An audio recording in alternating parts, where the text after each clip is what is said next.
Conclusiones.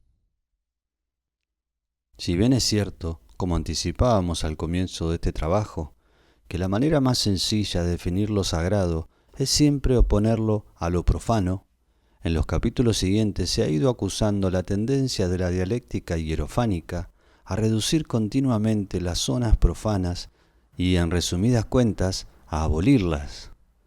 Ciertas experiencias religiosas superiores identifican lo sagrado con el universo entero.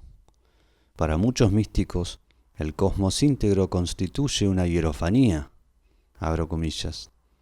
El universo entero, desde Brahma hasta una brizna de hierba, son formas de él, cierro comillas, exclama el Mahanirvana Tantra, recogiendo una fórmula india antiquísima y bastante difundida. Él, el Atman Brahman, se manifiesta en todas partes. Hamsa está en el cielo, puro como Dios brillante está en el éter, como oficiante está en el altar, como huésped está en la casa, está en el hombre, está en el voto, está en la ley, está en el firmamento. Kata Upanishad. Que hay algo más que una simple concepción, calificada con razón o sin ella de panteísmo, nos lo prueba el texto en el que Leon Bloy habla del, abro comillas, misterio de la vida, lo cual es Jesús, ego sum vita. Esté esa vida en los hombres, en los animales o en las plantas, es siempre la vida. Y llegado el momento, el punto inaprehensible que llamamos muerte, quien se retira es siempre Jesús, tanto del árbol como del ser humano. Cierro comillas. Es bien evidente que nos hallamos aquí en presencia no de un panteísmo en el sentido corriente del vocablo, sino de lo que podríamos llamar un panontismo. El Jesús de Leon Bloy, como el Atman Brahman de la tradición india, está en todo lo que es decir, en todo lo que existe de una manera absoluta. Y como tantas veces hemos comprobado, lo real se identifica para la ontología arcaica ante todo con una fuerza, con una vida, con una fecundidad, con una opulencia, pero también con lo extraño, lo singular, etc. Dicho en otras palabras, con todo lo que existe plenamente o manifiesta un modo de existencia excepcional. La sacralidad es ante todo real. Cuanto más religioso es el hombre, más real es, más se aparta de la irrealidad de un devenir carente de significación. De ahí que el hombre tienda a consagrar su vida entera. Las hierofanías sacralizan el cosmos, los ritos sacralizan la vida. Esta sacralización puede obtenerse también indirectamente, es decir, transformando la vida en un ritual. Abro comillas.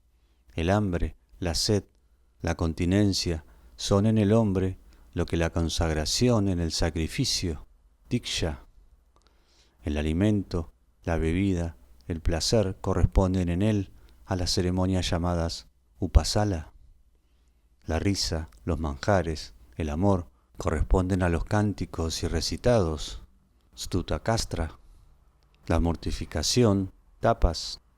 La limosna, la honradez, el respeto de la vida, ahimsa, y de la verdad, son en él los estipendios a los sacerdotes oficiantes. Cierro comillas. Chandogya Upanishad. Cuando tratemos, en el volumen complementario, de las articulaciones y la función de los ritos, tendremos ocasión de exponer el mecanismo por el que las actividades fisiológicas y psicológicas pueden transformarse en actividades rituales. El ideal del hombre religioso es que todo lo que hace se desarrolle de manera ritual. Dicho en otros términos, sea un sacrificio. En toda sociedad arcaica y tradicional, el cumplimiento de su vocación es para el hombre un sacrificio de este tipo. En este aspecto, todo acto es candidato a convertirse en un acto religioso, de la misma manera que todo objeto cósmico lo es a convertirse en hierofanía. Con lo cual quiere decirse que cualquier instante puede insertarse en el gran tiempo y proyectar así al hombre en plena eternidad. La existencia humana discurre, pues, simultáneamente en dos planos paralelos, el de lo temporal, el devenir y la ilusión, y el de la eternidad, la sustancia, la realidad. Por otro lado, encontramos la tendencia contraria, la de resistencia a lo sagrado, que apunta en el corazón mismo de la experiencia religiosa.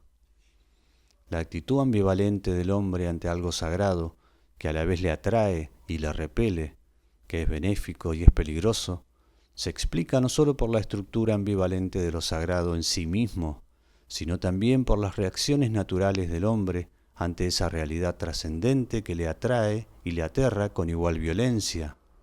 Esta resistencia se acentúa aún más cuando el hombre se encuentra totalmente solicitado por lo sagrado, cuando se ve llamado a tomar la decisión suprema, abrazar plena y definitivamente los valores sagrados o mantenerse frente a ellos en una actitud equívoca. Esta resistencia a lo sagrado corresponde a la huida de la autenticidad de la metafísica existencial, a lo profano, a lo ilusorio, a lo no significativo, corresponde siempre en la misma perspectiva al plano de lo general.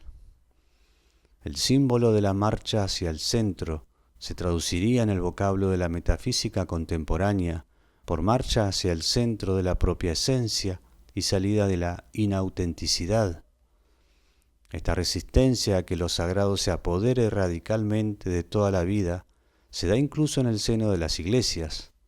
Muchas veces han tenido éstas que defender al hombre contra los excesos de las experiencias religiosas, sobre todo de las experiencias místicas, y contra el peligro de una abolición de la vida laica. En estos casos de resistencia, que analizaremos en el volumen complementario, se denuncia en cierta medida la atracción ejercida por la historia, la importancia creciente que sobre todo en las religiones muy desarrolladas han ido adquiriendo los valores de la vida humana, el primero de los cuales es su capacidad de estar en la historia y de hacer la historia. Hemos señalado la importancia que los valores vitales adquieren incluso en las fases más antiguas de la religión. Recordemos, por ejemplo, cómo las divinidades dinámicas, organizadoras y fecundantes pasaban a ocupar el primer lugar. A lo largo del tiempo, sigue creciendo constantemente la atracción ejercida por los valores vitales, que se manifiesta sobre todo como un interés cada vez más vivo por los valores humanos en cuanto tales, y en última instancia, por la historia. La existencia del hombre en tanto que existencia histórica adquiere un valor, si no inmediatamente religioso, sí al menos transhumano. En el volumen complementario veremos hasta qué punto se presta la historia a ser sacralizada y en qué medida se han historizado los valores religiosos.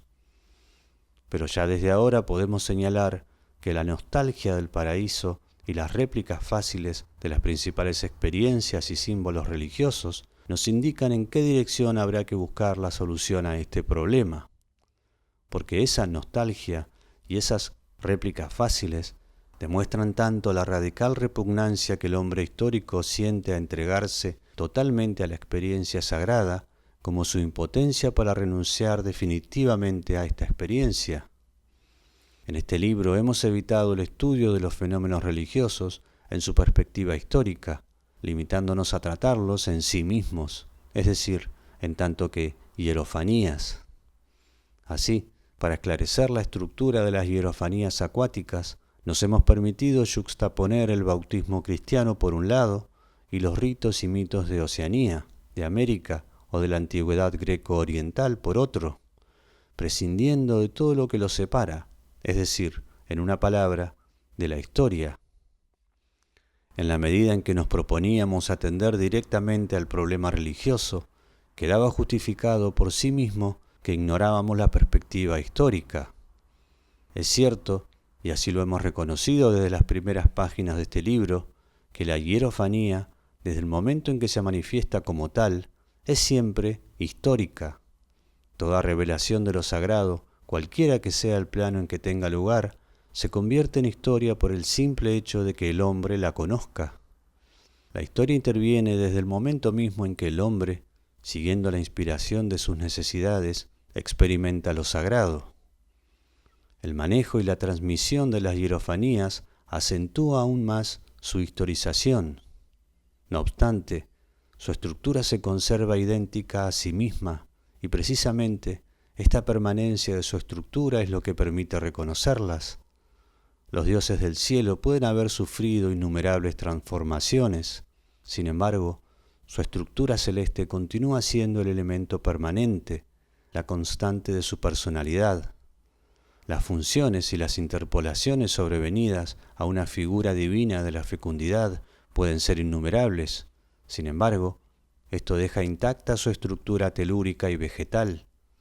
No solo esto, es que no existe una sola forma religiosa que no tienda a acercarse lo más posible a su arquetipo propio, es decir, a purificarse de sus aluviones y sus sedimentos históricos.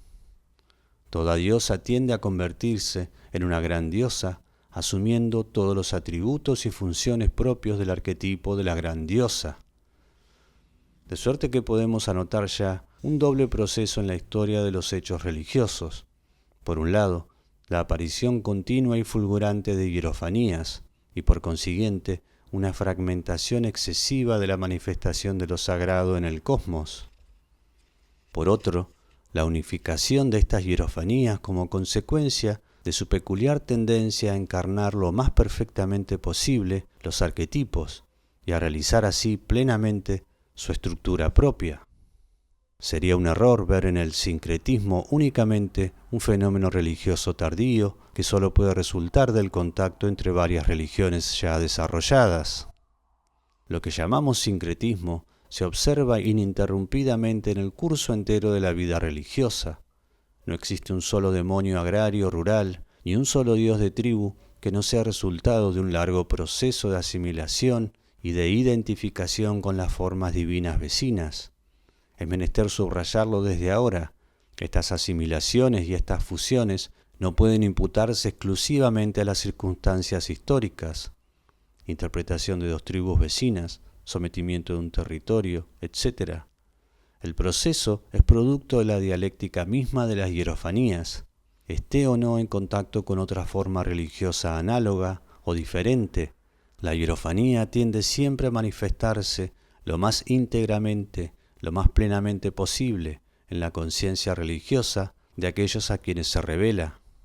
Esto explica el fenómeno con el que tropezamos en el curso entero de la historia de las religiones, la posibilidad que toda forma religiosa tiene de incrementarse, de purificarse, de ennoblecerse, de que el dios de una tribu, por ejemplo, se convierta por una nueva epifanía en el dios de un monoteísmo, de que una humilde diosa rural se transforma en madre del universo. Todos estos movimientos aparentemente contradictorios de unificación y fragmentación, de identificación y separación, de atracción y resistencia o repulsión, etc., se verán con más claridad una vez que hayamos examinado las distintas técnicas de acercamiento y manejo de lo sagrado, oraciones, ofrendas, ritos, etc., y podamos abordar el problema de la historia de los fenómenos religiosos. A este estudio dedicaremos el volumen complementario. De momento, al término de este, nos limitaremos a afirmar que casi todas las posiciones religiosas del hombre le vienen dadas desde los tiempos primitivos.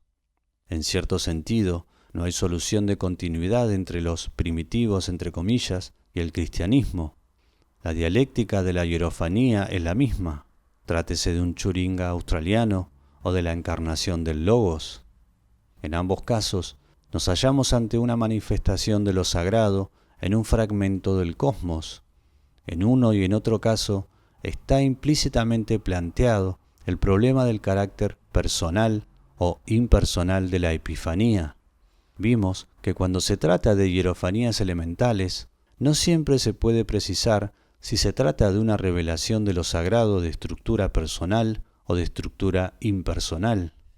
La mayoría de las veces, las dos estructuras coexisten porque, al primitivo, entre comillas, le preocupa mucho menos la oposición personal-impersonal. que la oposición real y real. Esta misma polaridad volverá a aparecérsenos en innumerables fórmulas, en las religiones y en las místicas más desarrolladas. Que las principales posiciones religiosas estén dadas de una vez para todas desde el comienzo en el que el hombre ha tenido conciencia de su situación existencial en el seno del universo, no quiere decir. Mircea Eliade, Tratado de Historia de las Religiones, @ audiolibro humano.